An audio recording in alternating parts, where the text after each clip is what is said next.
Amiral Ratsilak, nous allons mettre notre maison en gage pour financer notre retour. Mon épouse et moi envisageons de mettre notre actuelle résidence en gage.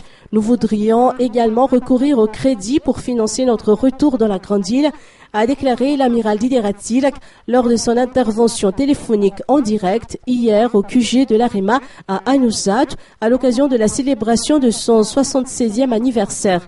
Le principal fondateur du parti AREMA a laissé entendre qu'il s'apprête à rentrer à Madagascar sans pour autant avancer une date précise.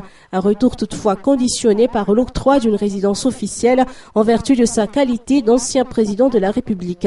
Force est de reconnaître, toujours d'après l'amiral, que le gouvernement n'a toujours pas tenu sa promesse de réhabiliter ma propriété d'un bout d'étafel ni de m'attribuer une résidence officielle. L'ancien président de la République, Didier Ratsilak, n'a pas caché sa nostalgie pour son pays natal avant d'indiquer que son retour est imminent et qu'il l'annoncera de manière officielle 3 jours avant la date prévue. Exprimant son avis à propos des affaires nationales, l'AREMA de noter que la feuille de route ne permettra pas de résoudre de manière concrète la crise malgache. L'AREMA de réitérer que seule la conférence au sommet élargi, laquelle sera placée sous l'égide du FFKM en qualité de facilitateur et qui devrait se tenir à Tananarive, constitue la meilleure solution.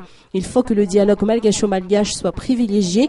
Aucune élection ne peut avoir lieu sans réconciliation et sans apaisement, estime l'AREMA par la voix de son vice-secrétaire national, Ange Indenarsou.